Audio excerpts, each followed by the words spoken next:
வணக்கம் மக்களே. நேற்று என் ஃப்ரெண்டுகிட்ட டிஸ்கஸ் பண்ணிகிட்டு இருக்கும்போது அவன் ஒரு விஷயத்த சொன்னான்.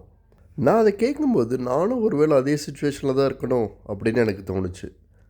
அதுதான் நான் உங்கள்கிட்ட ஷேர் பண்ணுறேன். மேபி நீங்களும் இருக்கலாம். நேற்று என் ஃப்ரெண்டு என்ன சொன்னான்னா, மச்சி நான் 3 நாளாக பாப்பாவை பார்க்கல. காலையில் சீக்கிரம் கிளம்பி வந்துடுறேன், நைட்டு கொஞ்சம் ப்ராஜெக்ட் இருக்கிறதுனால நான் லேட்டாக தான் வீட்டுக்கு போகிறேன், அவள் தூங்கிட்டு இருக்கா அப்படின்னு புலம்புறான். இதுக்கு இவன் ஒரு நல்ல எம்என்சி கம்பெனியில் நல்ல ஹை பெய்டு சேலரியில் ஒர்க் பண்ணிகிட்ருக்கான்.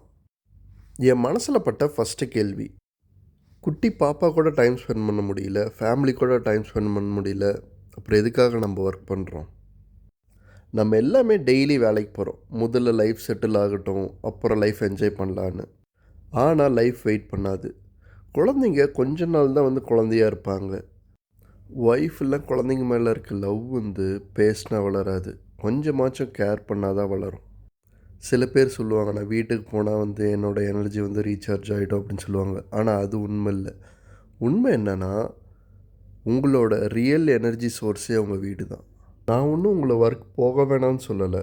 பட் உங்கள் ஆஃபீஸ் டாஸ்க் கம்ப்ளீட் பண்ணுறது மட்டும்தான் வாழ்க்கையா?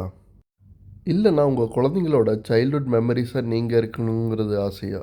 சிம்பிளாக சொல்லணுன்னா, குழந்தைய பார்க்கில் கேமுக்கு கூட்டிகிட்டு போய் விட்டுட்டு நீ விளையாடு அப்படின்னு சொல்லிட்டு அமைதியாக இருக்கிறத விட ஒரு 15 நிமிஷம் அவங்க கூட விளையாண்டிங்கன்னா they will feel more love towards you. இதே மாதிரி தான் ஒய்ஃப்கிட்டையும்.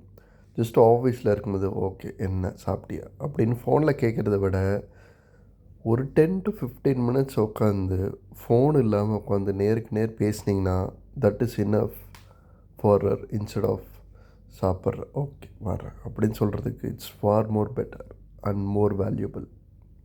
நானும் என் ஃப்ரெண்டும் பேசின வாட்டி இப்போல்லாம் அவன் சீக்கிரமாகவே வீட்டுக்கு போயிடுறான். அவன் சொல்கிறது 10 நிமிஷம் பாப்பா கூட விளையாண்டாலும் ரொம்ப ஹாப்பியாக இருக்கடான்னு சொல்கிறான். அதை தான் நான் உங்கள்கிட்ட கன்வே பண்ண ட்ரை பண்ணிகிட்ருக்கேன். ஷார்ட் அண்ட் கிறிஸ்பாக சொல்லணுன்னா, கஷ்டப்பட்டு வேலை பண்ணுங்கள், ஆனால் எதுக்காக ஸ்டார்ட் பண்ணிங்கன்னு யோசிங்க. நீங்கள் உங்கள் குழந்தை குட்டியை லவ் பண்ணுவீங்க, ஆனால் நீங்கள் அதை டெய்லியும் அவங்கள்ட்ட எக்ஸ்போஸ் பண்ணணும். ஃபைனல் டச்சாக சொல்லணுன்னா, உங்களுடைய ஹாப்பினஸ் ஆஃபீஸ் லேப்டாப்பில் இல்லை, உங்களுக்காக வெயிட் பண்ணிகிட்ருக்கு உங்களோட லிவிங் ரூமில். திஸ் இஸ் டீஜா சைனிங் ஆஃப்.